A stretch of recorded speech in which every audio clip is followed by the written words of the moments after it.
Ernakulam കല്ലൂരിലെ greeds public സ്കൂളിലെ ഓമന മൃഗങ്ങളെ അണിനിരത്തിയ pet ഷോയിൽ റിപ്പോർട്ട് തേടി വനം വകുപ്പ്. സോഷ്യൽ ഫോറസ്ട്രി വിഭാഗമാണ് റിപ്പോർട്ട് തേടിയത്. കുട്ടികളെ ആനപ്പുറത്ത് കയറ്റിയതിനും വിശദീകരണം തേടിയിട്ടുണ്ട്. നിതിൻ അംബുജൻ കൊച്ചിയിൽ നിന്ന് ചേരുന്നു കൂടുതൽ വിവരങ്ങളുമായി.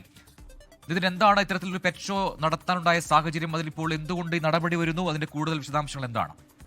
പ്രജിൻ, കഴിഞ്ഞ ദിവസമാണ് കല്ലൂർ ഗ്രേറ്റസ്റ്റ് പബ്ലിക് സ്കൂളിൽ ഇത്തരത്തിലൊരു പെറ്റ് ഷോ സംഘടിപ്പിച്ചത്. വളർത്തുമൃഗങ്ങളെ അടുത്തറിയാനുള്ള ഒരു അവസരമായിട്ടാണ് ഇത്തരമൊരു പെറ്റ് ഷോ സംഘടിപ്പിച്ചത്. ഇതിന്റെ ഭാഗമായി തന്നെ വിവിധ ഇനം വളർത്തുമൃഗങ്ങളെ എല്ലാം തന്നെ സ്കൂളിൽ എത്തിച്ചിരുന്നു. ആന, കുതിര ഉൾപ്പെടെയുള്ള വിവിധ ഇനം മൃഗങ്ങളെയാണ് സ്കൂളിൽ എത്തിച്ച് ഇത്തരത്തിൽ കുട്ടികൾ ഈ വിവിധ ഇനം ഈ പെറ്റ് ഷോകളെ മൃഗങ്ങളെ സ്കൂളിൽ എത്തിക്കുകയും പിന്നീട് ഒരു പെറ്റ് ഷോ സംഘടിപ്പിക്കുകയും ചെയ്തത്. എന്തായാലും ഈ പെറ്റ് ഷോയിലാണ് ഇപ്പോൾ ഒരു നടപടി വനം വകുപ്പിന്റെ ഭാഗത്തും ഉണ്ടായിരിക്കുന്നത്. സോഷ്യൽ ഫോറസ്ട്രി വിഭാഗം എറണാകുളം ഡിവിഷനാണ് ഇപ്പോൾ ഇത്തരമൊരു റിപ്പോർട്ട് തേടിയിരിക്കുന്നത്. ഇന്ന് സ്കൂളിൽ ഈ ഉദ്യോഗസ്ഥർ നേരിട്ട് ചെന്നിരുന്നു. അവിടുത്തെ പ്രിൻസിപ്പലിൽ നിന്നും ഇതുമായി ബന്ധപ്പെട്ട് വിശദീകരണം തേടിയിട്ടുണ്ട്. എന്ത് സാഹചര്യത്തിലാണ് ഈ കുട്ടികളെ ആനപ്പുറത്ത് കയറ്റിയെന്നൊരു കാര്യമാണ് ഇപ്പോൾ വിശദീകരണമായി ചോദിച്ചിരിക്കുന്നത്. എന്തായാലും ഇത് തുടർ നടപടിയായിട്ട് ഒരു റിപ്പോർട്ട് ആവശ്യപ്പെട്ടിരിക്കുകയാണ്. എന്തായാലും ഇതുമായി ബന്ധപ്പെട്ട ദൃശ്യങ്ങളടക്കം ഇപ്പോൾ വനംവകുപ്പ് ശേഖരിച്ചിട്ടുണ്ട്. സമൂഹ മാധ്യമങ്ങളിൽ ഇതുമായി ബന്ധപ്പെട്ട ദൃശ്യങ്ങളൊക്കെ തന്നെ വലിയ തരത്തിൽ ഇപ്പോൾ പ്രചരിക്കുന്നുണ്ട്. ആ ഒരു സാഹചര്യത്തിലാണ് ഇപ്പോൾ ഈ ആനയെല്ലാം തന്നെ സ്കൂളിൽ എത്തിച്ചത് എന്ത് സാഹചര്യത്തിലാണെന്ന് ഇപ്പോൾ വനംവകുപ്പ് അന്വേഷിക്കുന്നുണ്ട്.